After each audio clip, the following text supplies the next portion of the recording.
الحمد لله رب العالمين، وأفضل الصلاة وأتم التسليم على سيدنا محمد وعلى آله وصحبه أجمعين. أيها الإخوة والأخوات، السلام عليكم ورحمة الله وبركاته. هل هلال شهر رمضان والحمد لله، وهلت معه الخيرات والبركات، أبواب الرحمة، أبواب المغفرة. يقول النبي عليه الصلاة والسلام في الحديث الصحيح الذي أخرجه مسلم: إذا كان رمضان فتحت أبواب الرحمة وغلقت أبواب جهنم وسلسلة الشياطين. فتحت أبواب الرحمة. تعالوا بنا نتفيأ ظلال هذه الرحمة، هذه الرحمة التي جعلها الله تبارك وتعالى عنوانا للقرآن الكريم.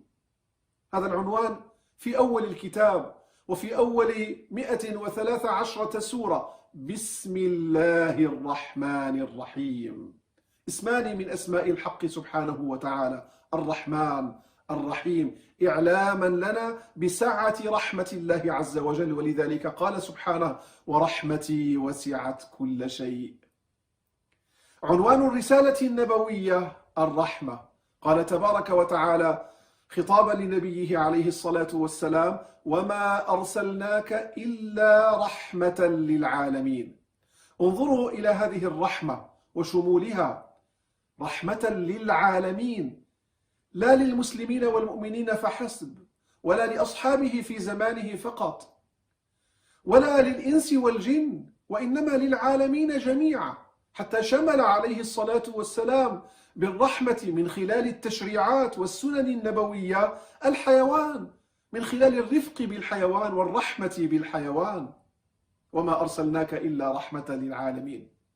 عنوان المعاملات فيما بين الناس هو الرحمة. يقول عليه الصلاة والسلام في الحديث الذي أخرجه أبو داود والترمذي: الراحمون يرحمهم الرحمن، ارحموا من في الأرض يرحمكم من في السماء.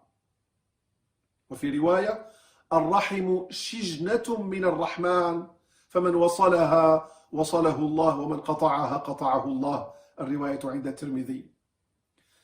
الراحمون يرحمهم الرحمن، فمن أراد الرحمة من الله تبارك وتعالى فعليه أن يظهر هذه الرحمة للخلق.